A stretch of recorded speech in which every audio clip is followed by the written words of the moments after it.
안녕하세요. 여러분, 오늘도 이야기 보따리를 들고 왔습니다. 오늘 사연은 서울에서 평생을 살아오신 이씨 할머니의 이야기입니다. 시청하시면서 느끼신 점이나 이씨 할머니를 위해 해주실 말씀이 있다면 무엇이든 댓글로 남겨주시길 바랍니다. 그럼 바로 사연 시작하겠습니다. 몽마르트 언덕. 그건 저와 남편의 꿈이었어요. 저는 서울에서 나고 자랐습니다. 흔히 말하는 서울 촌년이라고 해도 되겠네요. 성실한 부모님 밑에서 부족함 없이 자랐고 그 시절엔 드물게 여자로서 대학물도 좀 들이켰답니다. 불어불문학과를 전공했어요. 하지만 딱 거기까지였죠. 세상 물정을 하나도 모르는 주체성 없는 갓 20살 된 애송이였으니까요. 그리고 그런 저를 흔들려는 사람들은 많았습니다. 달콤한 말, 치장된 관심, 때론 불쑥 다가오는 손길까지. 그러다 만난 게 남편이었어요. 같은 대학교, 다른 학과 선배로 만난 남편은 유일하게 저를 멋대로 흔들지 않는 사람이었습니다.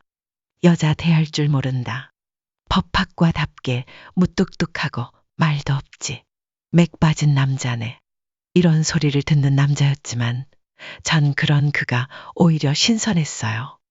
처음엔 별 매력 없다고 생각했죠. 맥이 빠지면 안 된다고, 남자는 카리스마 있어야 한다고, 그런 기준을 갖고 살았던 터라 그 뻣뻣하고 순한 모습이 마음에 안 들기도 했습니다. 하지만요, 같이 지내다 보니 그 쑥맥이 달라 보이더라고요. 책임감도 강하고 누구보다 공부도 열심히 했고요. 무엇보다 감정에 이리저리 흔들리는 저를 단단히 붙잡아주는 사람이었습니다. 그래서 그 쑥맥과 저는 결혼을 했습니다. 심하던 맥이 믿음직한 남편으로 변모한 거였죠. 그땐 몰랐지만 지금 돌아보면 참 복 많은 삶이었구나 싶습니다. 물론 남편과 마냥 행복한 것만은 아니었습니다. 똑같이 대학을 나왔지만 시댁의 뜻은 늘 같았죠. 일단 남편이 잘 되고 봐야 한다. 저는 공부를 접고 남편의 뒷바라지만 했습니다. 번번이 그가 시험에서 떨어질 때면 온 정성으로 그를 위로하고 밤새워 공부하는 남편을 위해 간식도 만들어 바쳤습니다. 도저히 못 참겠는 순간도 있었습니다. 하루는 집 생활비가 크게 비는 겁니다. 그것도 한두 푼이 아니라 여러 달치가 한 번에 비었어요. 없는 살림이라 더 철저히 관리하고 있었는데 하룻밤 사이 돈이 감쪽같이 사라졌으니 집안이 발칵 뒤집혔죠. 그런데 알고 보니 남편이 그 생활비를 갖고 자기 후배 학비를 내준 거였습니다. 미쳤어? 우리도 없는 거 뻔히 알면서 그걸 왜 남을 위해 써? 그 후배가 당신 아들이야? 그때만큼 남편이 미웠던 적은 그전에도 후에도 없었던 것 같아요. 당시 친척에게 돈을 빌려 어렵게 상황을 모면하긴 했지만 남편에 대한 원망은 오래 남았습니다. 그 사이 태어난 아들을 등에 업고 다니며 키운 건 덤이었고요. 저라고 그런 삶이 마냥 좋았던 건 아니었습니다. 그도 그럴 게 남편이 고시에서 틀린 문제들을 함께 보다 보면 남편도 헷갈려하는 문제를 제가 맞힐 때도 있었거든요. 맨날 곁에서 아이 보며 책 엽눈질 하다 보니 저도 모르게 외워버린 거죠. 야, 이건 네가 어떻게 맞히냐? 나보다 낫네? 웃으면서 말하던 남편의 얼굴. 분한 듯 하면서도 어이없어 웃던 그 모습이 아직도 생생합니다. 가끔은 정말 내가 남편 대신 사회에 진출했다면 어땠을까 싶은 생각이 들기도 했어요. 요즘 젊은이들이라면 자기 인생 찾겠다고 결혼과 육아 때문에 이렇게는 못 산다고 말하겠지만 글쎄요, 뭐라고 해야 할까요? 그때는 그냥 다 그렇게 사는 줄 알았어요. 가족과 남편의 행복이 곧 나의 행복이라 믿었습니다. 그래서 마침내 남편이 변호사가 되어 사무소까지 개업했을 때는 속된 말로 정말 기분이 째지는 것 같았죠. 수년간 저를 기생충, 남편한테 한 등골 다 빼먹히는 불쌍한 여자라며 수근거리던 이웃들도 하루아침에 허리를 굽실거리며 제 이름 뒤에 사모님을 갖다 붙였고요. 아이고, 우리 사모님 오셨네. 아휴, 요즘 얼마나 바쁘세요? 역시 성공하면 다르다니까. 명절에 내려가면 늘 죄인처럼 구석에 앉아있던 저와 남편은 그날만큼은 어깨를 활짝 펴고 마치 개선 장군이라도 된 듯 목소리를 쩌렁쩌렁 울려댔습니다. 지금 생각해보면 다 철없고 부질없는 것들이지만 그땐 그런 재미로 살았던 것 같아요. 남편이 변호사가 된 덕분에 제 학교 생활도 한결 수월해졌습니다. 제가 굳이 밝히지 않아도 선생님들이 먼저 눈치채고 다가와 인사를 건넸습니다. 어머, 준수 어머님이시죠? 아, 말씀 많이 들었어요. 혹시 변호사님, 사모님 되시지 않으세요? 바라지도 않은 소개와 고민 상담이 꼬리에 꼬리를 물고 이어졌고 그럴 땐 고개만 앞뒤로 까딱까딱 끄덕여져도 그들은 마치 제가 구원이라도 내린 듯 기뻐하더군요. 처음엔 좀 민망했지만 하루 이틀이 지나고 동네 사람들뿐 아니라 학교 시장, 명절 모임, 어디를 가든 사람들은 제게 남편에게 부탁할 것들을 잔뜩 들이밀기 시작했습니다. 아이고, 우리 변호사 사모님 오셨네? 다들 여기 인사부터 해요. 피곤했지만 그래도 감내했습니다. 특히 학교에서는 아들 준수의 생활이 걸려 있었으니까요. 우리 아들 준수는 참 착한 아이였습니다. 아쉬운 점이 있다면 저의 우유부단함과 남편의 쑥맥기질을 고스란히 물려받았다는 것이었죠. 머리는 참 좋았는데 그 우유부단함 때문에 도대체 뭘 목표로 잡아야 할지 몰라 오랫동안 방황을 거듭했어요. 얼굴도 적당히 잘생겼지만 그 어중간한 기질 탓에 어울려 다니는 여자애들만 보면 하나같이 기센 아이들이었고요. 그런 아들의 성격은 시간이 흐르면서 딱딱하게 굳어졌고 대학교를 졸업하고 성인이 되어서까지 그대로 이어졌습니다.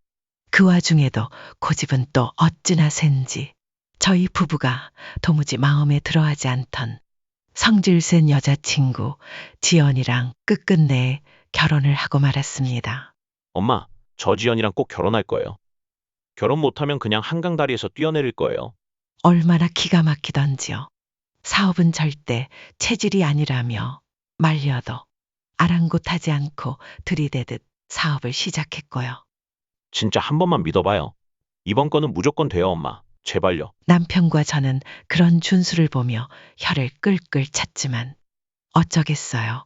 하나뿐인 아들이라 결국 못 이긴 척 또 손을 들어줬습니다. 안타까운 건 두 사람 모두 자기 선택의 결과를 너무 빨리 맞이했다는 거예요.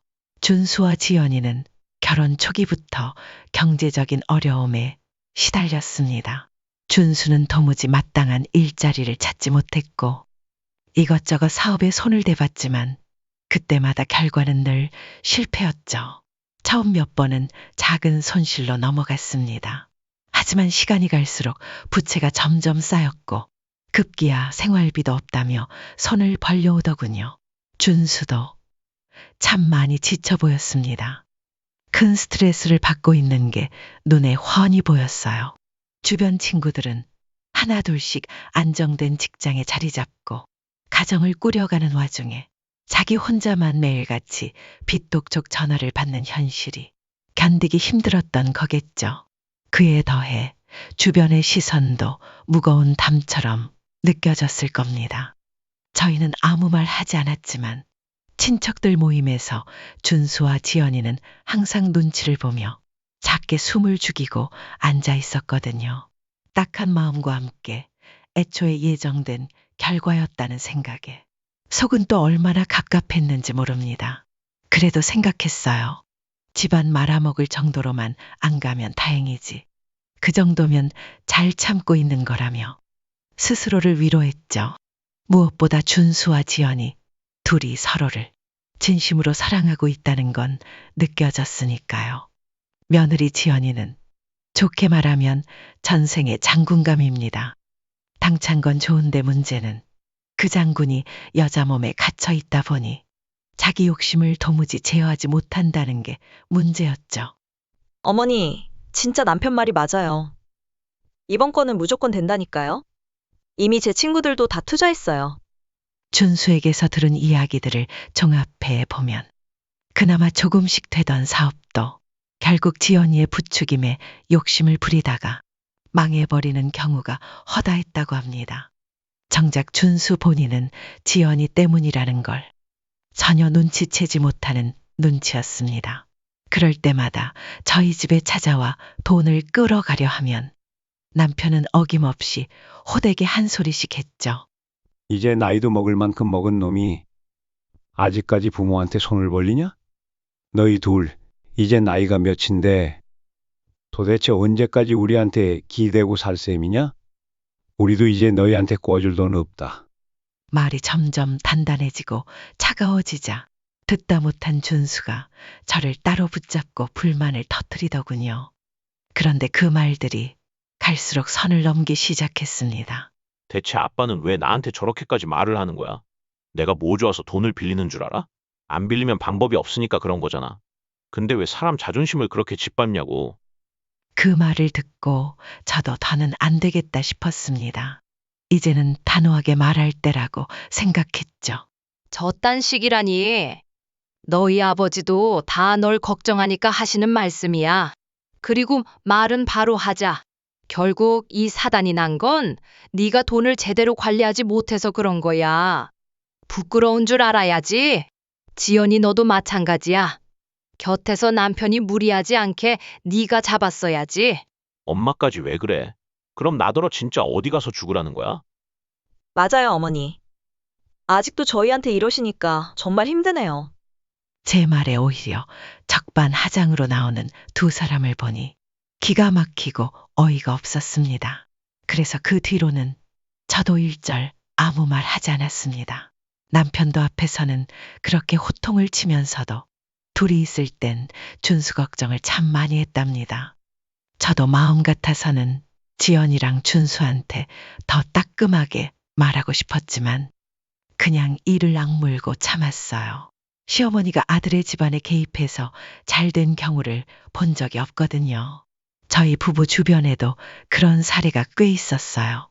명절날 인사 온다고 와서 싸우고 부모를 마치 반찬가게 주인 대하듯 하질 않나. 며느리가 시어머니 욕을 대놓고 하고 그런 일들을 보며 마음을 단단히 먹었죠. 그나마 다행인 건 그 성격 괄괄한 지연이도 저희 남편만큼은 무서워한다는 거였답니다. 남편이 저한텐 자상하지만 남들한텐 아주 차가운 편이라 며느리랑 아들도 예외는 아니었어요. 그래서인지 지연이도 남편 앞에서는 기가 팍 죽어서 말도 조심하고 행동도 한껏 조심스러워졌죠. 덕분에 저는 다른 집처럼 며느리가 대들거나 시어머니를 박대한 그런 일을 한 번도 겪지 않았습니다. 계절이 흐르고 남편과 저희가 함께 보낸 좋은 세월도 점점 지나가면서 저는 문득 거울을 보기가 싫어지더군요. 무엇보다 거울 속에 비친 제 모습이 너무 낯설었어요. 아직도 마음은 캠퍼스를 누비던 파릇파릇한 여대생인데 거울 속 얼굴에는 자글자글한 주름이 가득했으니까요. 그런 생각을 하다 보니 한숨이 점점 늘어나더라고요. 당신 한숨이 많이 늘었네. 그 말에 저는 피식 웃으며 대답했어요. 늙어서 느는 건 한숨하고 나이밖에 더 있겠어요. 제가 그렇게 말하자 남편이 피식 웃더니 한참을 저를 빤히 바라보더라고요. 그때였어요. 남편이 처음으로 몽마르트 이야기를 꺼낸 게 나 은퇴하고 나면 우리 같이 프랑스에서 살아보는 건 어때? 몽마르트 언덕에 가서 와인도 한잔하고 말이야. 당신 불어 전공인데 정작 프랑스는 한 번도 못 가봤잖아. 그러면서 남편이 킬킬 웃으며 저를 놀리더라고요. 프랑스도 못 가본 불어 전공자. 제가 눈을 치켜뜨고 남편을 째려보며 말했어요. 지금 누구를 놀리는 거예요?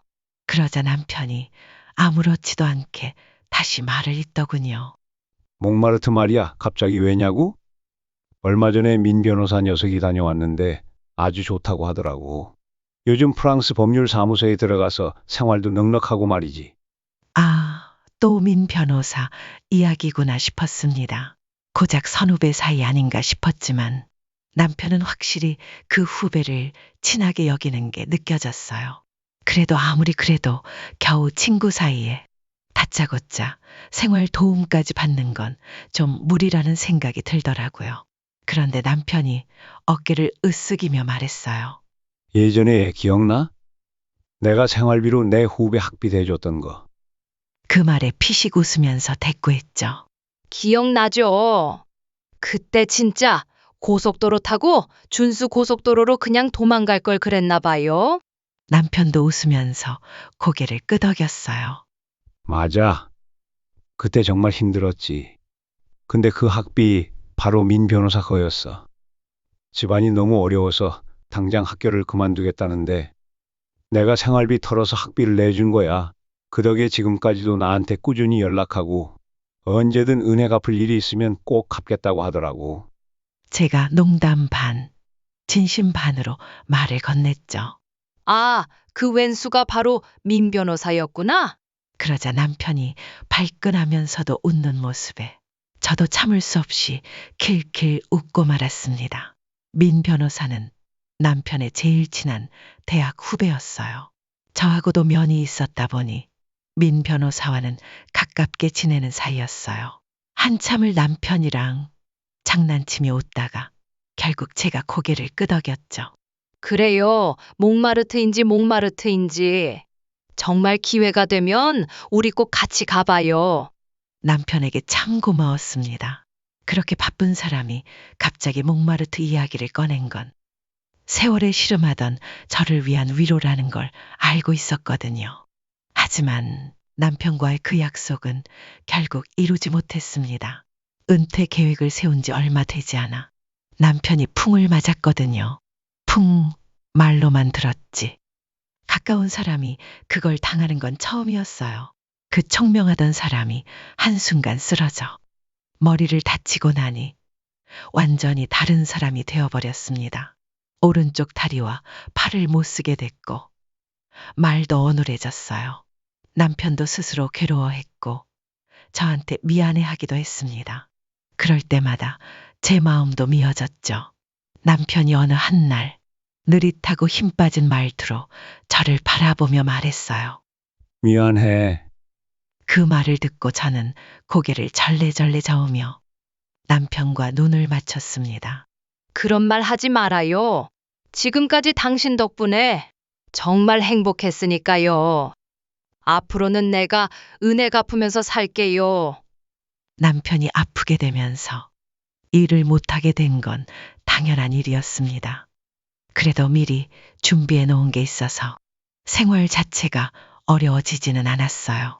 하지만 제가 해야 할 일은 많아졌죠. 남편과 함께 외출하려면 매번 직접 차를 운전해야 했고 몸이 불편해진 남편이 화장실에만 가고 싶다고 해도 제가 함께 움직여야 했으니까요. 바깥에 잠깐 바람을 쐬러 나가려 해도 남편의 휠체어를 직접 들고 차에 실어야 했습니다. 그 모든 과정이 힘들지 않았냐고 물으신다면 당연히 힘들었답니다. 아무리 남편을 사랑한다고 해도 아니요, 오히려 남편을 사랑했기 때문에 더 힘들었던 것 같아요. 솔직히 사랑이라는 말이 이제는 좀 낯간지럽긴 하지만 그렇게 제가 사랑하던 사람이 무너져가는 모습을 곁에서 지켜본다는 건 정말이지 가슴을 찢는 일이더라고요. 그래도 지금 돌이켜보면 그때까지는 그나마 견딜 수 있었던 것 같습니다. 두 번째 풍을 맞기 전까지는요. 두 번째 풍을 맞고 난 이후엔 그건 정말 힘들었습니다. 하루 종일 누워만 있는 남편, 알아들을 수 없는 말만 중얼거리고 제가 아무리 말을 걸어도 그저 멍하니 천장만 바라볼 뿐이었어요.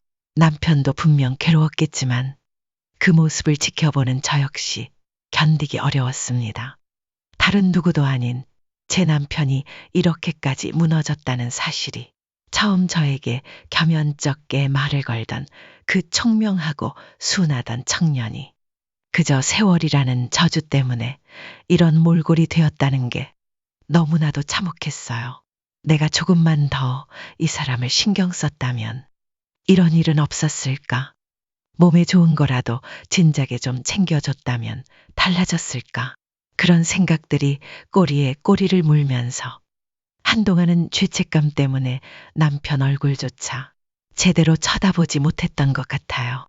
상황이 힘들다 보니 주변이 원망스럽기도 했습니다. 특히 며느리 지연이가 미웠어요. 아들 내외가 결혼할 때도 그렇고 중간중간 저희 집에 도움을 많이 받았거든요. 그런데 참 이상한 일이었어요. 준수와 지연이 처음엔 몇 번 얼굴을 비추더니 나중에는 아예 병원에 발길조차 하지 않더라고요. 나중에야 준수가 털어놓은 이야기를 들었죠. 남편이 예전에 돈을 빌려주면서 세상이 얼마나 냉정하고 무서운지 조목조목 이야기하며 진심으로 조언해준 그 말을 준수는 꾸짖음으로만 받아들였던 거예요. 결국 아버지를 원망하고 있었던 겁니다. 세상 물정을 제대로 알게 해주려고 애쓴 사람을 오히려 벽처럼 대하다니. 준수, 지연이 어떻게 둘 다 이렇게까지 할 수 있는 건지 속이 답답하고 원망스럽고 참담했어요. 그도 그럴 게 두 사람 모두 남편이 건강할 때는 이거 해달라, 저거 좀 도와달라 부탁만 하며 쏙쏙 빼먹더니 정작 남편이 진짜 도움이 필요한 상황이 되자 입을 싹 씻고 사라져 버렸거든요. 정이 뚝 떨어지는 건 너무도 당연한 일이었죠. 그 어려운 상황에서 유일하게 손을 내민 사람은 다름 아닌 남편의 후배 민 변호사였습니다. 프랑스에서 소식을 듣고 한 걸음에 날아온 거예요. 그리고 어쩌면 당연하게도 예전과는 너무도 달라져 버린 남편의 모습에 큰 충격을 받은 눈치였습니다. 선배님이 어쩌다 이렇게까지. 형수님, 제가 도울 수 있는 건 최대한 돕겠습니다. 그 말에 저는 조용히 고개를 끄덕이며 답했어요. 말이라도 고맙네요. 남편이 두 번째로 쓰러진 이후 상태는 더더욱 악화되고 있었습니다. 그는 잠시 침묵하더니 안타까운 표정으로 말을 꺼냈습니다. 제가 좀 더 일찍 왔어야 했습니다. 제가 고개를 저으며 답했죠. 아니에요. 바쁜데 이렇게 와준 것만으로도 고마울 따름인걸요? 남편도 와줘서 정말 기뻐할 거예요. 민 변호사는 대답 대신 말없이 남편을 오래도록 바라보았습니다. 그의 눈빛에는 깊은 걱정과 슬픔이 고스란히 담겨 있었죠. 그날 이후로 민 변호사는 자주 병원에 들렀습니다. 남편의 상태를 살피고 저에게 필요한 건 없는지 조용히 물어봐 줬어요. 참 고마운 마음이 들더군요.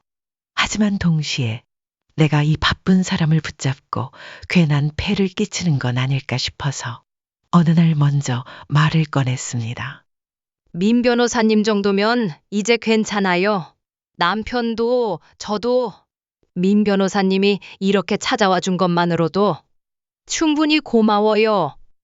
그러니까 우리 때문에 시간 쓰지 마시고 다른 일 보셔도 돼요. 그는 말없이 한동안 서 있더니 담담한 목소리로 조용히 말하더군요. 두 분께 진 빚이 많습니다. 선배님께서는 항상 과분한 도움을 주셨죠. 그 덕분에 제가 여기까지 올 수 있었고요. 아마 남편이 학비를 내줬던 그때를 말하는 모양이었어요. 저는 미소를 지으며 그의 어깨를 가볍게 두드렸습니다. 남편도 그걸 늘 든든해 했어요. 그리고 지금 이렇게 와준 것만으로도 큰 힘이 돼요. 하지만 이 정도로도 충분해요. 괜히 우리 때문에. 제 말에 민 변호사는 조용히 고개를 저었습니다. 충분하지 않습니다. 앞으로도 필요한 게 있으면 말씀하세요. 제가 도울 수 있는 건 돕겠습니다. 무뚝뚝한 말투였지만 그 안에 담긴 진심은 고스란히 전해졌습니다. 그리고 그의 말은 허언이 아니었습니다. 저도 몰랐는데 남편이 민 변호사를 통해 혹시 모를 일을 미리 다 대비해 두었더라고요. 집이나 재산 같은 것들도 제가 안전하게 상속받을 수 있도록 하나하나 꼼꼼하게 조치해 두었던 겁니다. 그 덕분에 저는 머리 아플 일 없이 남편이 남긴 재산을 그대로 지킬 수 있었어요. 그 모습을 보고 역시 총명하고 철두철미한 사람이라는 생각이 들면서도 그 사실이 현실을 더욱 슬프게 만들더군요. 간병을 해보신 분들은 아실 겁니다. 아무리 가족이라도 그건 절대 쉬운 일이 아니라는 걸요. 평생 정을 나누며 살아온 남편이었지만 매일 천장만 바라보며 헛소리만 반복하는 모습을 보고 있자니 가슴이 아프면서도 점점 미운 생각까지 들더라고요. 차라리 나보다 하루만 늦게 아팠으면 어땠을까? 왜 먼저 아파서 이렇게 날 힘들게 하나? 정말 못된 생각인 줄 알면서도 저도 너무 힘들었던 겁니다. 남편을 미워하게 만든 이 세상도 마냥 원망스러웠고요. 그렇게 버티고 버티던 남편은 몇 개월 뒤 결국 세상을 떠났습니다. 병원에서는 합병증 때문이라고 하더군요. 남편의 임종을 지키던 순간 그가 갑자기 눈을 초롱초롱하게 뜨면서 제 손을 꽉 잡는 겁니다. 죽음을 앞둔 사람이 제 손을 그렇게 꼭 쥐고 눈을 반짝이며 말하니 그 순간 소름이 돋고 무서운 생각마저 들었어요. 트멍 마르 트멍 마르. 처음엔 그 말이 무슨 뜻인지도 몰랐습니다. 하지만 그 말을 마지막으로 남편은 미소를 지으며 조용히 베개에 머리를 뉘었죠. 그날이 마지막이었습니다. 저는 제 손에 남은 남편의 하얀 손자국을 멍하니 바라보다가 불현듯 깨달았습니다. 몽마르트. 남편은 죽기 직전에 저와 지키지 못했던 그 약속을 떠올렸던 거였어요.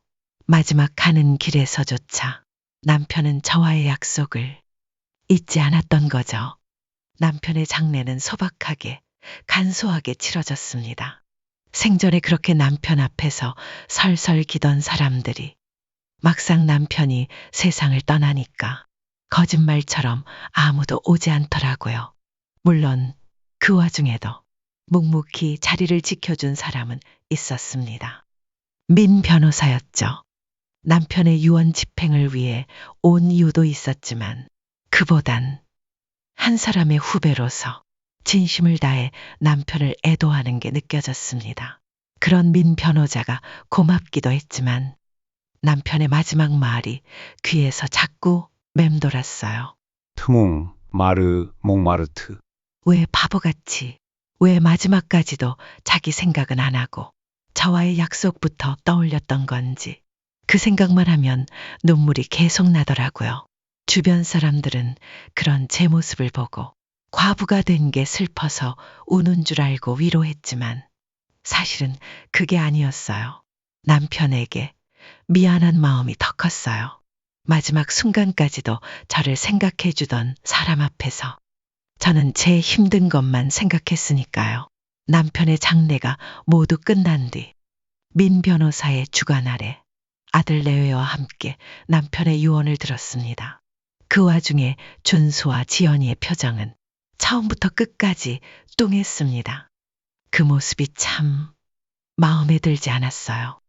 남편이 아플 때 병원에 한번 제대로 찾아오지도 않더니 이제 와서 마지막 가는 길까지도 저런 태도로 앉아있다니.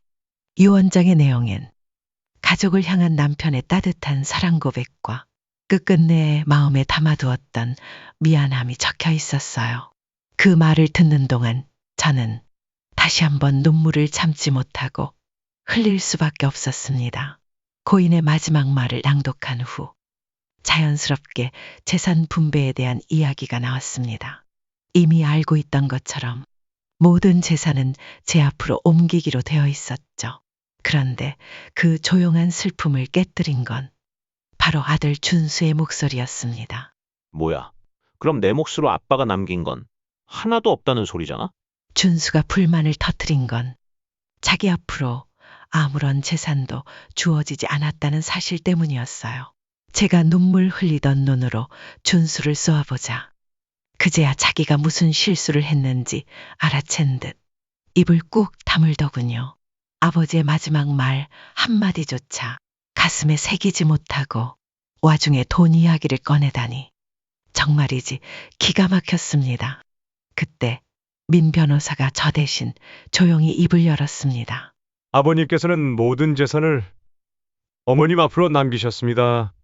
이미 관련 서류 작업은 모두 마친 상태입니다. 그러자 지연이가 순간 인상을 찌푸리며 작게 중얼댔습니다. 뭐라고요? 아니, 아무리 그래도 이런 건 가족인 우리하고 상의는 했어야. 그러나 그녀도 준수와 마찬가지로 이내 입을 다물었죠. 그들의 태도가 너무나 뜨악해서 참 말문이 막히더라고요. 이 아이들이 대체 무슨 생각으로 이 자리에 앉아 있는 걸까? 마음속에서 한숨처럼 이런 말이 흘러나왔습니다. 아빠에 대한 마지막 추억을 이야기하고 유언의 의미에 대해 곱씹어봐도 모자랄 시간인데 그들은 그렇게 앉아 있었어요. 무표정하게 자기 아빠에 대한 사랑이 정말 조금이라도 남아있는 걸까? 그게 궁금하면서도 늙으면 자식한테 돌아오는 게 이렇게 배신감과 천대뿐인가 싶어 가슴이 시렸습니다. 슬프고 서운한 마음을 안고 집으로 돌아가는 길에 아들 내외는 아무 말 없이 몰했고 저는 민 변호사의 차를 타고 조용히 이동했어요. 제가 아무 말 없이 그저 눈물만 흘리고 있으니까 운전하던 민 변호사가 조심스럽게 말을 건넸습니다. 위로가 될지는 모르겠지만 더 심한 가족들도 많습니다. 그래도 형수님의 경우는 선배님께서 돌아가시기 전에 모든 조치를 잘 해놓으셔서 정말 다행인 편입니다. 아마 앞으로도 비슷한 문제들을 더 겪으실 수도 있으니 마음을 단단히 먹으시는 게 좋을 겁니다. 도움이 필요하시면 언제든 제 개인 번호로 연락 주세요. 한국에 머무는 동안엔 최대한 돕겠습니다. 비슷한 문제를 더 겪을 수도 있다. 마음을 단단히 먹어라. 그때는 그 말이 무슨 의미인지 솔직히 전혀 와닿지 않았습니다.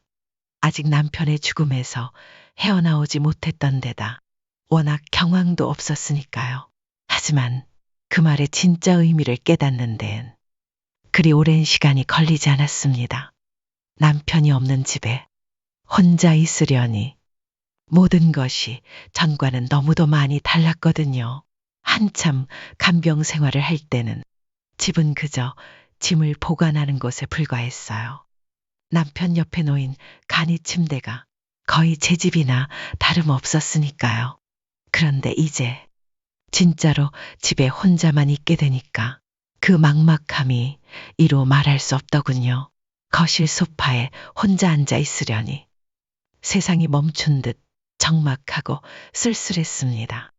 얼마 전까지만 해도 남편과 나란히 소파에 누워서 과일을 먹으며 까르르 웃던 그 얼굴이 눈앞에 아른거렸어요. 그렇게 몇 날 며칠을 우울하게 보내고 있는데 뜻밖에도 지연이에게서 연락이 오는 겁니다. 반찬을 가지러 오겠다고 하더라고요. 그날 이후로 지연이는 우리 집에 몇 차례 들락거리기 시작했습니다. 남편이 살아있을 때보다도 훨씬 자주요. 처음엔 솔직히 의아했어요. 얘가 원래 이렇게 살갑게 굴던 애가 아니었거든요. 감정적으로 힘들기도 해서 몇 번은 정말 오지 말라고 하고 싶었지만 그래도 나 혼자 있는 게 안쓰러워서 연락했나 보다 싶으니 차마 거절할 수가 없었습니다. 그렇다고 지연이가 올 때마다 제 기분이 좋아졌느냐 하면 그건 단연코 아니었습니다.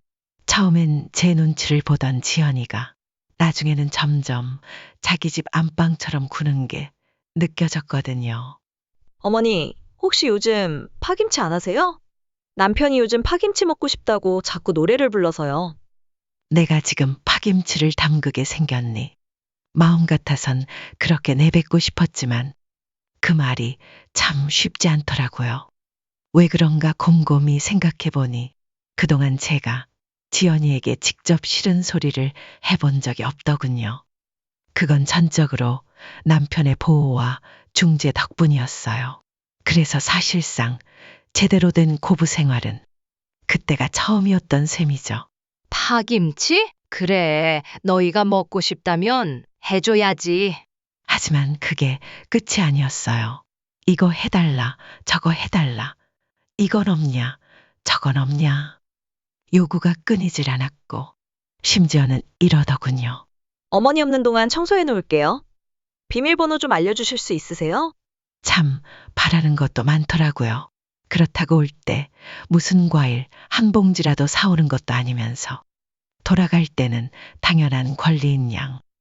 하나부터 열까지 요구하는 지연이의 태도에 점점 질리기 시작했습니다.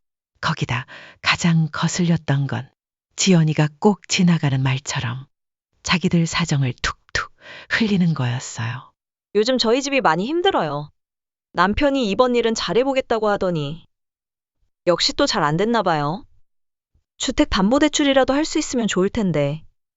저희 집은 애초에 어머님 집처럼 자가도 아니라서요. 제가 이해할 수 없었던 건 세 가지였습니다.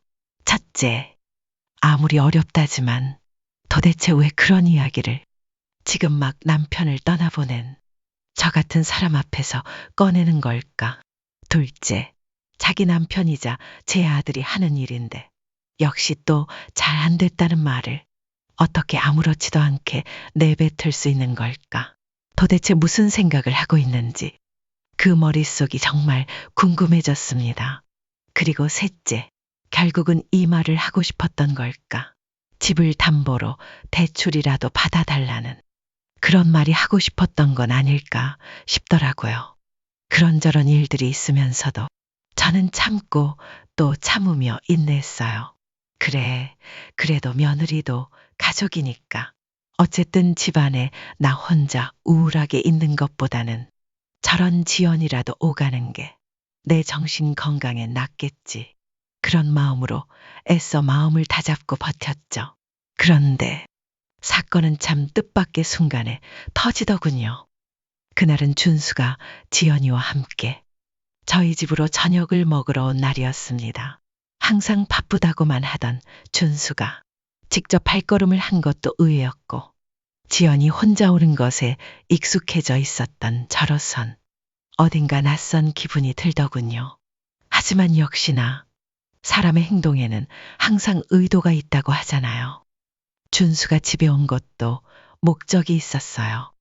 그건 저녁을 다 먹고 난 뒤 조심스레 꺼낸 말로 드러났습니다. 엄마, 사실 저희가 요즘 너무 힘들어요. 힘들다는 말, 그 말 뒤에 오는 게 무엇일지 보나마나 뻔했죠. 돈 이야기였습니다. 솔직히 말해 아예 지원할 생각이 없던 건 아니었어요. 하나뿐인 아들이 그렇게 어렵다면 남편이 남긴 재산 일부를 정리해서 도와줄 마음도 있었죠. 그 돈이면 실버타운에 들어가고도 남을 테니까요. 그런데 준수가 하는 말이 참 정이 뚝 떨어지게 만들더군요. 요즘 경기가 안 좋잖아요. 금리도 너무 많이 올랐고 마지막으로 받은 대출 때문에 정말 죽을 맛이에요. 하루 시작이 독촉전하니까요. 돈은 계속 나가는데 들어오는 건 없고 솔직히 그럴 때마다 아빠가 원망스럽기도 해요. 아빠가 원망스럽다고? 그 말이 입에서 나오는 순간 가슴이 철렁 내려앉았습니다. 잠시 머뭇거리던 준수가 결국 입을 열고 말을 이었어요. 아니, 그렇잖아요. 준수는 점점 말의 수위를 높이며 말을 이어갔습니다. 아무리 그래도 하나뿐인 아들이 저인데 제가 한창 일할 나이라 돈이 많이 필요한 것도 아시면서 엄마한테만 재산을 몰아주다니요. 그리고 애초에 엄마는 그냥 가정주부고 저는 사업하는 사람이잖아요. 돈을 관리하는 것도 제가 훨씬 잘할 자신이 있는데. 그 말을 듣는 순간 정말 가슴 깊이 상처를 받았습니다. 남편에 대한 언행은 물론이고 제가 가정주부라는 이유로 비하하는 말까지 하나하나 다 찔리듯이 아팠어요. 그리고 무엇보다 돈을 관리하는 능력을 감히 준수와 비교하다니 지금껏 돈 관리를 제대로 못해서 남편에게 손을 벌린 게 누군데요. 저도 남편 몰래 지연이에게 몇 번이고 돈을 건넨 적이 있었어요. 돌려받을 생각도 없었고 실제로 지연이는 단 한 푼도 갚지 않았습니다. 그런데 이제 와서 그런 말을 툭툭 내뱉으며 막말을 하다니 가슴이 서늘해지더군요. 하지만 저는 애써 차분함을 유지하며 입을 열었습니다. 그렇게 생각들을 하다니 마음이 편치는 않구나. 그래서 얼마가 필요하길래 그러는 거니? 제 말에 준수와 지연이의 얼굴이 스르르 밝아졌습니다. 마치 이제 될 것 같다는 확신이 생긴 듯한 표정이었죠. 곧바로 준수는 숨김없이 속내를 털어놓더군요. 그것도 다소 심하다 싶을 정도로요. 엄마, 이번엔 좀 크게 필요해요. 최소한 10억은 있어야 할 것 같아요.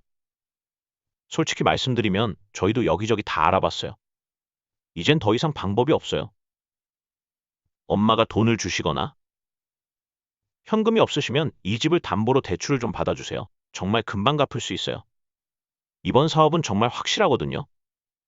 준수의 말이 끝나기가 무섭게 지연이도 곧바로 말을 보탰습니다. 어머님, 저희가 이번 기회를 잡으면 정말 크게 일어날 수 있어요. 그러면 어머님도 저희 덕분에 더 편하게 사실 수 있을 거예요. 둘은 마치 정해진 사실을 전하듯 이야기했습니다.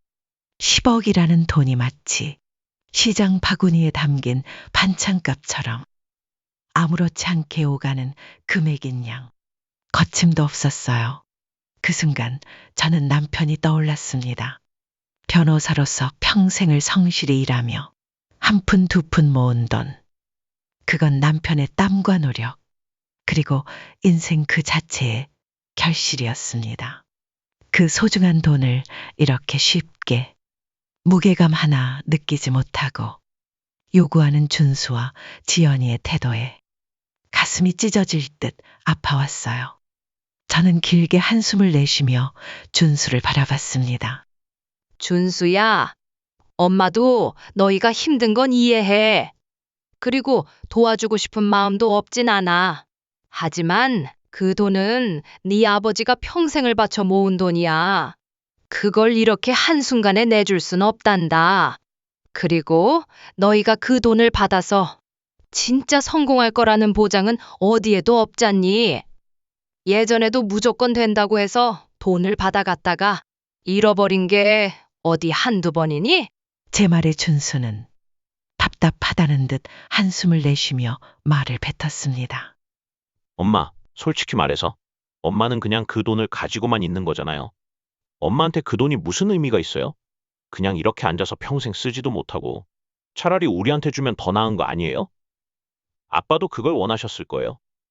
그 말을 듣는 순간 마음 깊은 곳에서 분노가 치밀어 올랐습니다. 아빠도 그걸 원하셨을 거라니. 그 말을 곱씹는 순간 제 안에서 억울함과 분노가 한꺼번에 밀려왔습니다. 남편이 남긴 재산은 제가 노후에 안전하게 살아갈 수 있도록 남겨준 배려였지. 준수와 지연이에게 함부로 퍼주라고 남긴 것이 아니었어요. 저는 깊게 숨을 들이마신 후 최대한 차분한 목소리로 대답했습니다. 준수야, 그리고 지연아, 너희가 힘들어하는 건 충분히 이해해. 하지만 지금 이 돈은 너희 아버지가 나를 위해 남겨주신 거야. 이건 너희 것이 아니란다. 필요하다면 조금은 도와줄 수 있어. 그치만 그 이상의 말은 더 이상 하지 않았으면 좋겠구나. 제가 단호하게 말하자 준수의 표정은 순식간에 굳어졌습니다. 지연이도 아무 말 없이 준수를 쳐다볼 뿐이었죠. 결국 그날의 저녁 식사는 싸늘한 분위기 속에서 조용히 끝났습니다. 저녁을 먹고 설거지를 하고 있는데 며느리는 돕겠다는 말 한마디 없이 그저 거실에 앉아 TV를 켜놓고 준수랑 각자 휴대폰만 들여다보더군요. 그러다 설거지를 하고 있는 제 귀에 준수의 불만 섞인 목소리가 거실에서부터 뚜렷하게 들려왔습니다. 내 말이 틀려? 솔직히 이제 엄마가 그 돈을 어디에다 쓰겠어? 해봤자 요양원 들어갈 돈만 남으면 되는 거 아니야? 알아보니까 1년에 2천만 원 정도면 된다더만. 우린 당장 목구멍이 포도청인데. 대체 뭘 더 망설이는 거야? 설거지를 하다가 손이 멈칫했습니다. 준수가 지금 저 말을 하면서 내가 듣고 있다는 걸 알고 있는 걸까? 아니면 들어도 상관없다는 건가? 도무지 알 수 없었습니다. 저는 깊은 한숨을 내쉬며 조용히 설거지를 마쳤습니다. 그저 빨리 이 집에서 둘을 내보내고 싶다는 생각뿐이었어요. 이제 그만 가보렴. 차갑지도 따뜻하지도 않은 말투로 말했고 둘은 무겁게 현관으로 나가 신발을 신었죠. 그런데 그때 지연이가 불쑥 입을 여는 겁니다. 아, 참. 이 집 비밀번호. 지난번에 말씀해주신 그대로죠? 순간 무슨 말인가 싶어 눈을 꿈뻑이다가 곧 기억이 났습니다. 며칠 전 지연이가 집 청소를 해주겠다고 하며 비밀번호를 물어봐 알려줬던 일이 떠올랐어요. 그래서 저는 무심코 대답했죠. 그래, 그대로야. 그러자 지연이는 시익 웃으며 알겠다고 말하고는 아무 일 없다는 듯 집을 나섰습니다. 왜인지 그 웃음이 마음에 걸렸어요.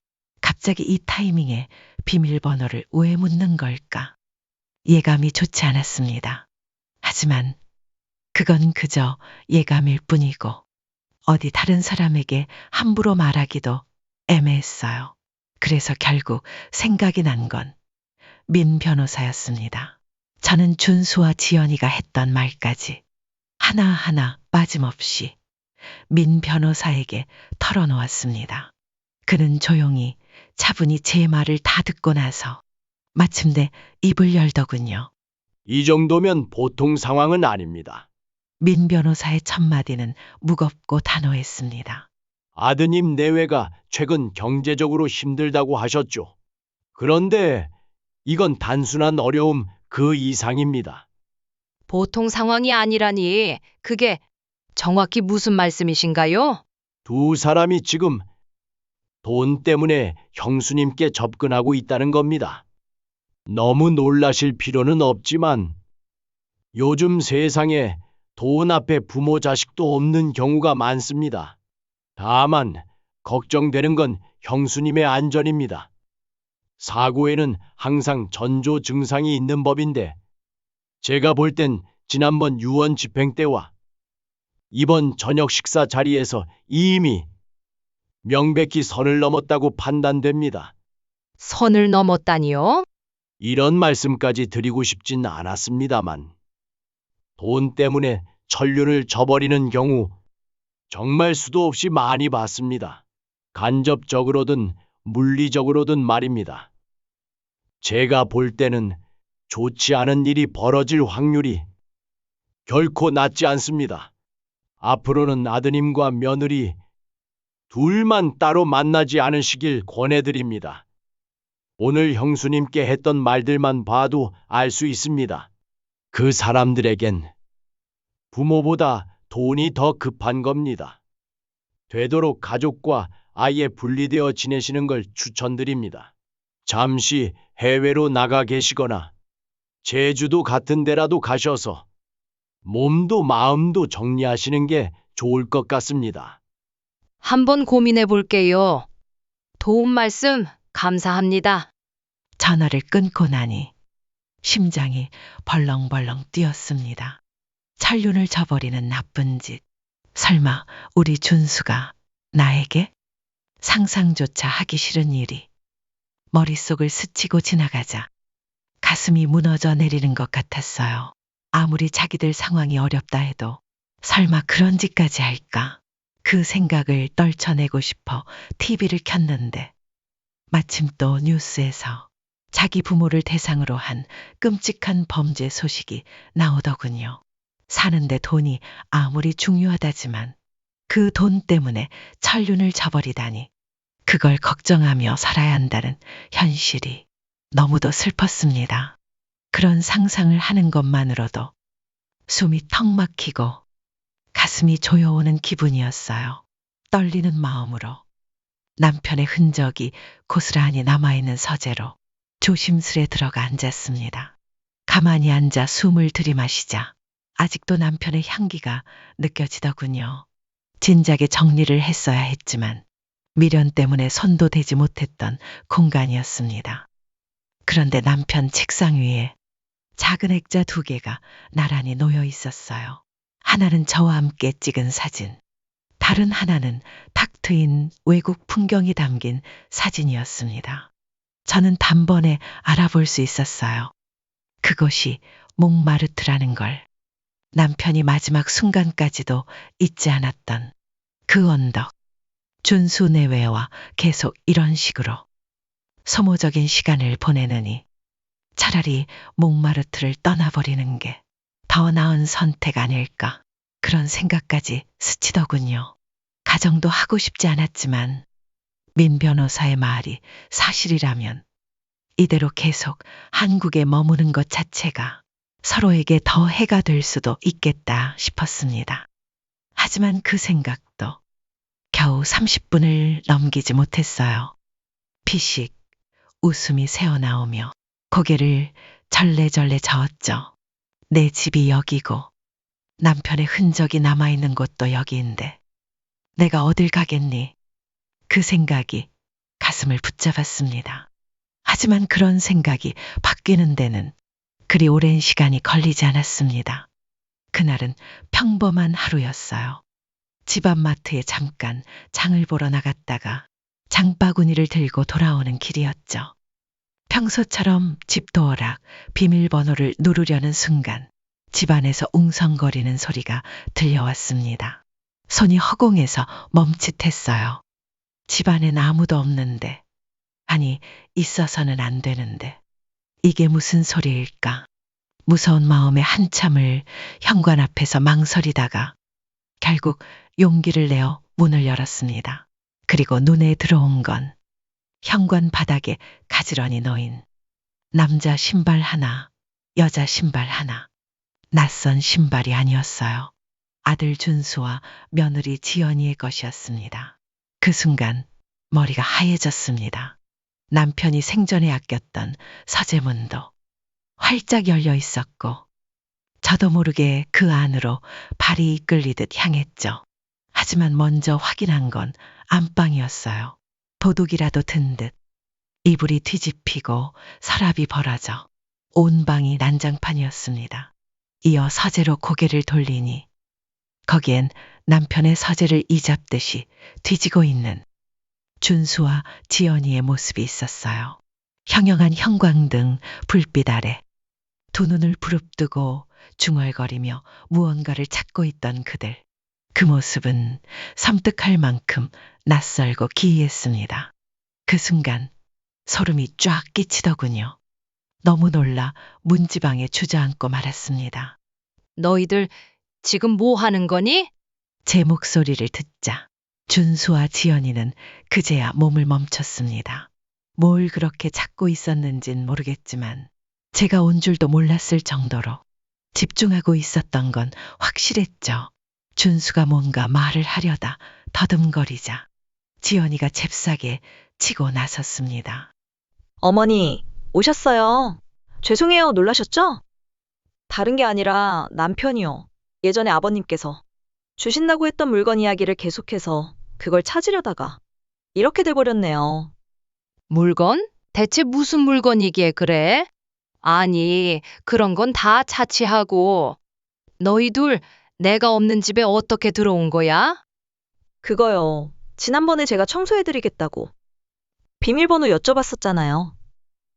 그래서 남편이랑 같이 와봤는데 아무리 문을 두드려도 어머님이 답이 없으시길래 아니, 정상적인 사람이라면 집주인이 없으면 들어올 게 아니라 전화부터 하는 게 먼저 아니냐? 말을 하던 제 입이 순간 멈췄습니다. 남편의 유일한 흔적, 그 모든 것이 남아있는 서재를 이 두 사람이 멋대로 쑤시고 있는 광경 앞에서 더 이상 평정심을 유지할 수 없었거든요.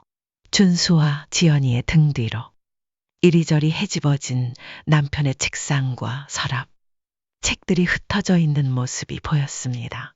그건 절대로 단순히 물건 하나 찾으려는 사람들의 행동이 아니었습니다. 분명히 다른 목적이 있었던 겁니다.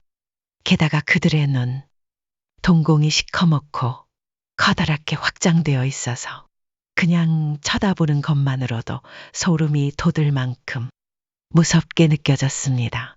내가 배로 낳은 자식인 준수, 그 얼굴이 맞는지조차 헷갈릴 정도였어요. 물건을 찾으러 그냥 한번 들어와 봤어요. 아버지가 대체 무슨 물건을 남겼다는 거니? 이게 다 무슨 짓이야, 이게? 내 허락도 없이 집에 들어와서 남편의 서재를 이 지경으로 만들고 이게 대체 무슨 짓이냐고. 솔직히 말해. 너희 돈 때문에 이러는 거니? 정말 돈 때문에 나 없는 틈을 타서 도둑처럼 집안을 뒤진 거야? 제 목소리가 커지자 지연이는 말문이 막힌 듯 입을 꾹 다문 채 머뭇거리기만 했습니다. 그때 준수가 마침내 입을 열더군요. 도둑이라니 엄마. 애초에 우리를 이렇게 만든 건 엄마랑 돌아가신 아빠잖아. 조금만 저희를 도와주셨으면 애시당초 이런 일로 서로 창피할 일은 없었을 거라고요. 그리고 아빠가 살아있을 때도 맨날 돈 몇 푼 쥐어주면서 잔소리만 해대던 거 아주 지긋지긋했어요. 솔직히 별로 보고 싶지도 않았어요. 그 말을 듣는 순간 제 눈앞이 확 어두워졌습니다. 휘청 중심을 잃을 정도로 충격을 받았어요. 평생 자기를 위해 살아온 아빠를 그토록 모욕하는 아들.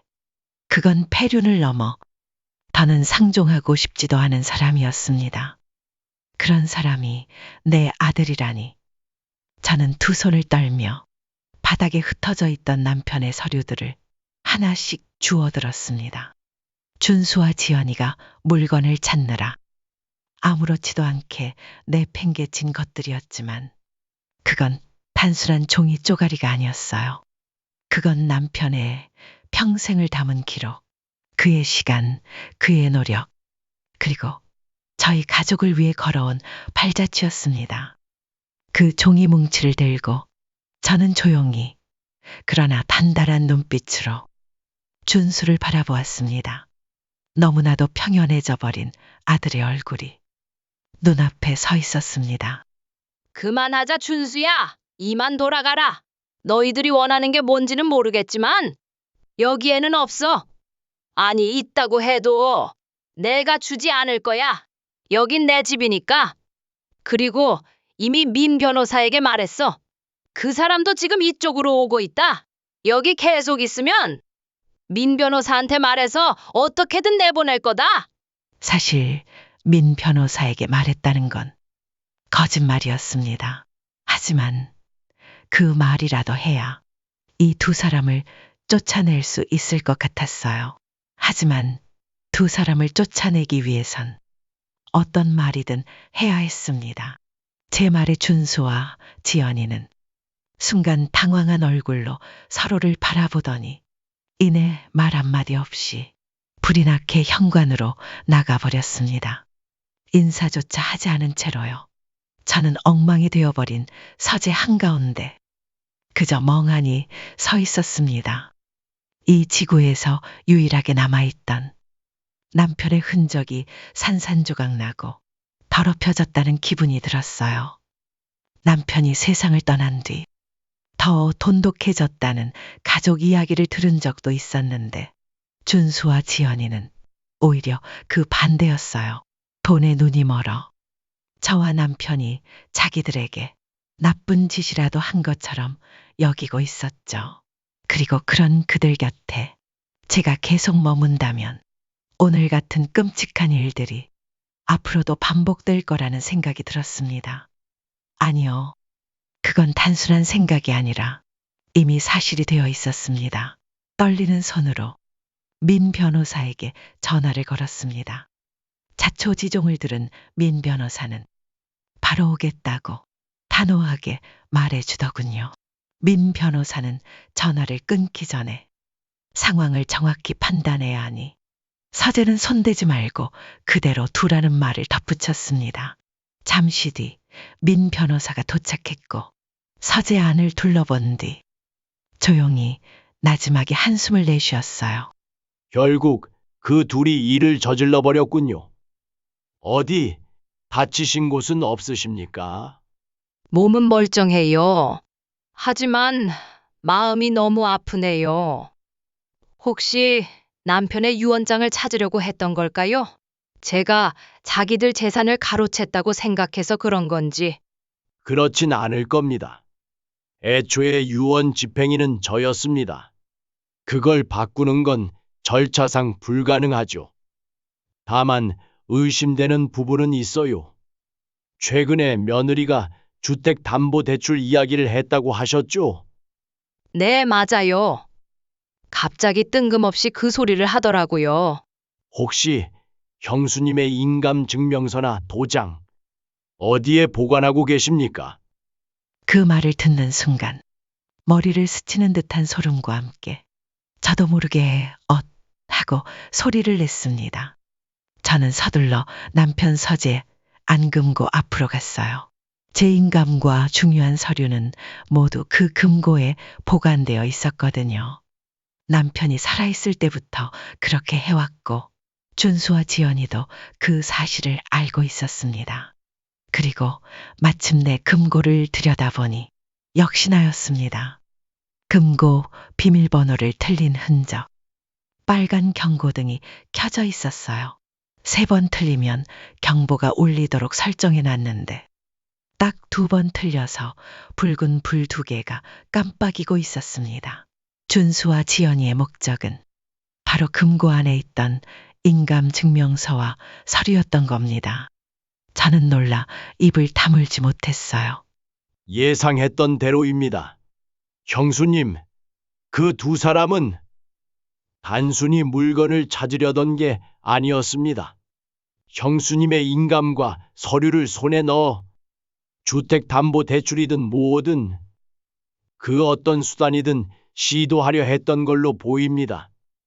실패한 것이 정말 천만다행입니다. 민 변호사의 그 말에 제 몸이 떨려오기 시작했습니다. 피가 끓는 분노와 등골을 타고 내려가는 공포가 동시에 찾아왔어요. 그저 돈이 급해서 잠깐 손을 벌리는 줄만 알았던 아들과 며느리가 이런 식으로까지 저를 배신할 줄은 몰랐습니다.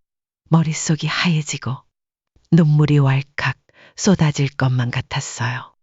그때 민 변호사가 조용하고 단단한 어조로 말을 이었습니다. 이제는 더 이상 이 상황을 그냥 두고 볼 수 없습니다. 더 큰 일이 벌어지기 전에 형수님의 재산과 신변을 보호할 방법을 찾아야 합니다. 우선 형수님의 모든 중요한 서류와 인감은 안전한 곳으로 옮기셔야 해요. 그리고 가능한 한 빠르게 현관 비밀번호도 바꾸시는 게 좋습니다. 저도 알고 있었습니다. 이제는 이 집에서 더 이상 평안하게 머물 수 없다는 걸요. 하지만 스스로를 지키기 위해선 고작 비밀번호 바꾸는 것만으로는 아무 소용없다는 것도 느껴졌어요. 이사도 마찬가지였습니다. 집 주소야 동사무소에 가면 금방 알아낼 테니 그 사이에라도 무슨 일이 생길까 불안이 가시질 않았습니다. 그때 민 변호사가 조심스레 말을 이었습니다. 한 가지 걱정되는 건 전 이제 곧 한국을 떠나 프랑스로 돌아간다는 겁니다. 지금까지는 제가 옆에 있었으니 어떻게든 도와드릴 수 있었지만 앞으로는 형수님 혼자 이 모든 걸 겪으셔야 하거든요. 그는 잠시 고민하듯 고개를 숙였다가 다시 제게 눈을 맞추며 말을 꺼냈습니다. 이런 말씀 드리는 건 조심스럽습니다만 저와 함께 프랑스로 가보시는 건 어떻겠습니까?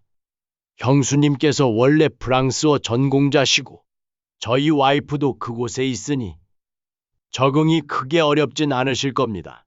저는 쉽사리 답할 수 없었습니다.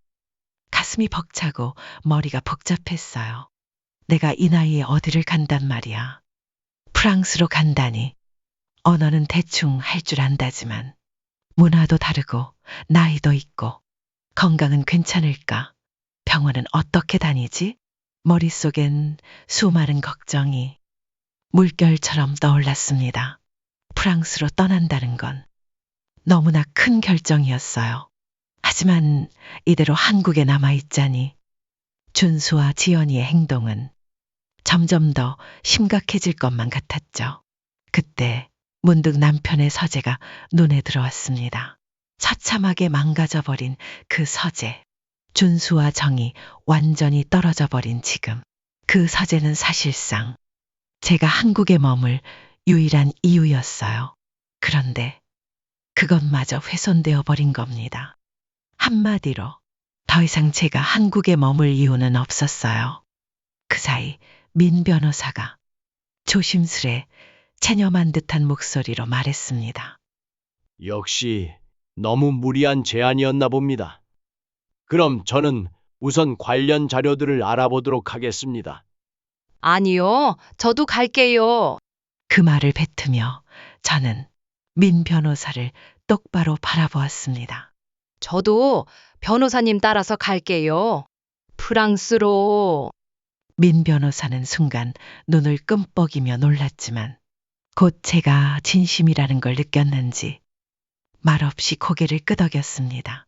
그의 도움으로 프랑스행 항공권이 마련되었고 필요한 모든 절차도 하나하나 밟아 나갔습니다. 한국에서 가져갈 짐과 남겨둘 재산들도 정리했고 중요한 서류와 자산은 전문 보관업체에 맡겨두었죠. 그리고 저는 프랑스를 향해 떠날 준비를 조용히 그러나 단호히 시작했습니다. 머물던 집의 비밀번호는 떠나기 전 새로 바꿔두었습니다. 혹시라도 준수 내외가 다시 찾아와 집안을 또 한 번 뒤집어 놓는 건 이제 정말 원치 않았거든요. 캐리어에 짐을 모두 챙기고 나서 문득 깜빡 잊은 게 생각나 급히 남편의 서재로 향했습니다. 중요한 물건 하나를 거의 놓고 갈 뻔했었죠. 그 마지막 짐까지 챙기고 나서야 저는 저를 데리러 온 민 변호사의 차를 타고 공항으로 향했습니다. 탑승 수속을 마치고 비행기를 기다리는데 가슴이 두근거리기 시작하더라고요. 설렘이 아니라 혹시라도 준수와 지연이가 갑자기 공항에 나타나 제 팔을 붙잡지 않을까 하는 두려움 때문이었습니다. 제가 불안한 표정으로 주변을 계속 두리번거리자 민 변호사는 옅은 미소를 지으며 조용히 저를 다독여 주었습니다. 이제 걱정하실 필요 없습니다. 프랑스에는 제가 아는 지인들도 많고 선배님이 남기신 재산도 충분할 겁니다. 그곳에서 당분간 생각을 정리하면서 지내시면 됩니다. 마음 편하게 드십시오. 저는 천천히 고개를 끄덕였고 심호흡을 한번 크게 한 후 비행기에 올랐습니다. 그렇게 한결 편해진 마음으로 저는 마침내 프랑스 땅을 밟았습니다. 유럽의 하늘은 쾌청했고 금발머리에 푸른 눈을 가진 사람들 사이에서 저는 민 변호사의 뒤를 졸졸 따라다녔어요. 먼저 임시 거처로 머물 숙소가 배정되었고 짐을 풀었습니다. 숙소는 파리 근교에 있는 고풍스러운 작은 호텔이었어요. 오래된 건물이지만 정갈했고 창밖으로는 유럽풍 정원이 보였습니다. 함께 짐을 옮겨주던 민 변호사가 조심스럽게 물었습니다. 제대로 머물 집을 찾을 때까지 임시로 여기에 계시면 됩니다. 오늘이 첫날이라 피곤하시겠지만 혹시 가고 싶은 곳 있으십니까? 원하시면 제가 모셔다 드리겠습니다. 그의 말에 저는 잠시 생각에 잠겼습니다. 그리고 캐리어를 열어 남편의 서재에서 챙겨온 작은 물건 하나를 꺼내며 입을 열었어요. 있어요. 몽마르트에 가고 싶어요. 마침내 도착한 몽마르트. 그것은 정말 많은 사람들로 북적였어요. 파리의 맑은 하늘 아래 언덕 위로 이어지는 자갈길은 마치 그림처럼 펼쳐졌고 거리 곳곳에는 화가들이 삼각대를 세우고 즉석에서 그림을 그리고 있었습니다. 카페에서는 따끈한 커피와 갓 구운 크루아상의 향기가 은은하게 퍼져나왔고 길거리 음악가들이 연주하는 아코디언 선율이 귓가를 감미롭게 감쌌습니다. 언덕길을 천천히 올라가기 시작했습니다. 발밑에서 자갈이 자그락거리는 소리가 들렸고 바람은 코끝에 신선한 공기를 실어 날랐습니다. 살짝 달콤한 크레페 냄새가 풍겨왔고 길가의 작은 가게들에서는 다양한 기념품들이 햇살에 반짝이고 있었어요.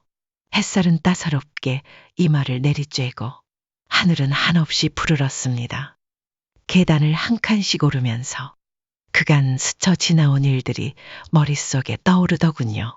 따스한 햇살이 얼굴을 부드럽게 감싸주었고 주변에서 들려오는 여러 나라 언어들이 이국적인 분위기를 한껏 자아냈습니다.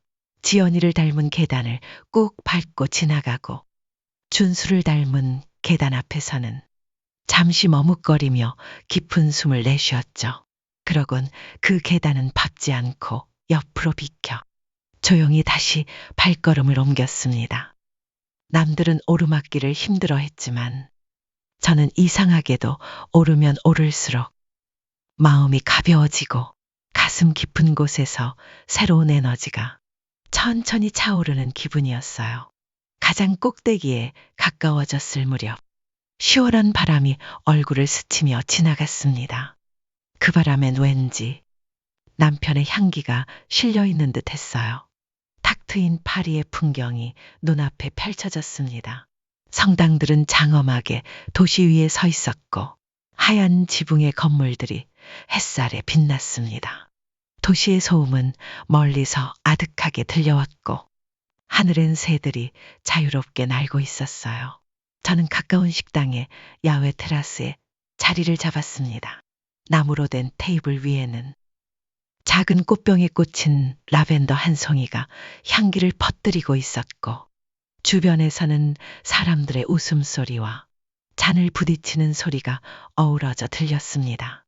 와인을 주문한 뒤 미리 챙겨온 작은 물건을 주섬주섬 꺼냈습니다. 붉은 와인 잔에서는 풍부하고 진한 향기가 피어올랐고 햇살을 머금은 와인잔은 보석처럼 반짝이고 있었어요. 민 변호사가 옆에서 제가 무엇을 꺼내는지 의아하게 바라보는 순간 저는 그에게 조용히 미소를 지으며 남편의 사진이 담긴 액자를 조심스럽게 꺼내 제 앞에 반드시 세워놓았습니다. 와인잔을 하나씩 놓았습니다. 남편의 액자 옆에 한 잔, 제 앞에 한 잔, 그리고 민 변호사 앞에 한 잔. 그렇게 놓고는 저는 조용히 미소를 지었습니다. 그리고 환하게 웃고 있는 액자 속 남편을 바라보며 말을 건넸어요. 당신 말대로 정말 왔네요. 모두 당신 덕분이에요. 그 말을 하면서 분명 미소를 짓고 있었는데 눈물은 멈추지 않고 계속 흘렀습니다. 그때 바람이 살며시 불어와 제 뺨을 스치더군요. 마치 남편이 제 눈물을 살짝 닦아주는 것만 같았어요. 민 변호사는 아무 말 없이 저와 함께 와인잔을 조용히 들어올렸습니다. 우리는 그곳에서 남편을 추억하며 조용히 잔을 기울였죠. 그렇게 제 프랑스에서의 새로운 생활이 시작되었습니다. 와인 양조장에 다녀오기도 하고 현지 사람들과 친구가 되기도 하며 특별한 경험을 하나씩 쌓아갔어요. 하지만 결국 사람 사는 건 어디서나 비슷하더군요. 최근엔 제가 살 작은 집도 확정되어 이사를 마쳤고 그 과정에서 민 변호사의 아내 덕분에 좋은 친구들을 많이 사귀었습니다. 이웃 주민들에게 하나 둘씩 예의와 문화를 배우며 살아가고 있어요. 예를 들면 프랑스 사람들은 정말 토론을 즐겨 하더군요. 한번 불이 붙으면 몇 시간이고 이어져요. 주제는 단순한 식사 이야기부터 정치, 스포츠, 철학까지 별의별 얘기를 다 하죠. 전부 알아들을 순 없었지만 어설프게라도 알아듣는 재미가 있어서 그 속에서 저도 천천히 자리를 찾아갔습니다. 최근엔 한국에 있는 제 오랜 친구들도 프랑스로 놀러 오기로 했어요. 그 약속을 기다리며 저는 오늘도 설렘 속에서 하루하루를 살아가고 있답니다. 그리고 준수와 지연이 그 두 아이의 연락도 물론 받았습니다. 어떻게 알았는지 제가 해외에 있다는 걸 귀신같이 알아채고는 원망 섞인 문자들을 보내놨더라고요. 자식들은 죽어가고 있는데 버리고 간다고 그게 부모냐? 문자를 보는 순간 등줄기에 서늘한 기운이 스치더군요. 섬찟했어요. 돈 때문에 사람이 이렇게까지 변할 수 있구나. 그 사실이 참 씁쓸했습니다. 물론 모든 책임을 그 둘에게만 떠넘기려는 건 아닙니다. 남편과 저도 준수와 지연이가 돈 관리를 잘못할 때 한마디씩 한 적이 있었죠. 하지만 그건 정말 그들 둘을 위한 말들이었습니다. 잔소리가 아니라 걱정과 애정이 깃든 충고였어요. 결국 지금까지 그들이 돈 때문에 그렇게 힘들었던 건 본인들의 문제였습니다. 그 모든 책임을 지기 싫으니 오히려 저희를 원망했던 거겠죠. 그럼에도 불구하고 저는 여전히 준수가 보고 싶습니다. 제 아들이 그립고 그 아이만의 채취와 목소리가 떠오르곤 해요. 하지만 그립다가도 남편의 서재를 도둑처럼 뒤지던 그 섬뜩한 모습이 떠오르면 손에 쥐고 있던 휴대폰을 내려놓게 되더라고요. 그래서 지금은 멀리 생각하지 않기로 했습니다. 프랑스에는 비자 없이 90일까지 머물 수 있어서 곧 옮겨야 할지도 몰라요. 민 변호사를 통해 장기 비자를 얻는 방법도 천천히 알아볼 생각입니다. 그 또한 깊게 고민하지 않고 있어요. 그저 지금은 하루하루 내 평화롭던 일상이 어쩌다 이렇게까지 되었을까? 앞으로는 또 어떻게 살아가야 할까? 그 점을 조용히, 천천히 되새기며 살고 있습니다. 사연은 여기까지입니다. 어떠셨나요? 저는 이씨 할머니의 이야기를 읽으며 가슴이 먹먹하면서도 그분의 차분함과 용기에 깊이 감탄하게 되었습니다. 여러분은 이 사연을 듣고 어떤 생각이 드셨나요? 무엇이든 좋으니 댓글로 정답게 나눠주시면 감사하겠습니다. 오늘도 이야기를 함께 해주셔서 감사합니다. 즐겁게 시청하셨다면 구독과 좋아요 꼭 부탁드립니다. 감사합니다. 이씨 할머니의 사연은 여기까지입니다. 평생 자식 걱정만 하며 살아온 어머니에게 돌아온 건 배신과 탐욕이라니. 여러분은 이 사연 어떻게 들으셨나요? 돈 앞에서 가족이 무너지는 현실. 그 속에서도 담담하게 자신의 길을 선택한 황씨 할머니의 용기. 참 대단하지 않으셨나요? 혹시 여러분이라면 황씨 할머니처럼 과감하게 프랑스로 떠날 수 있었을까요?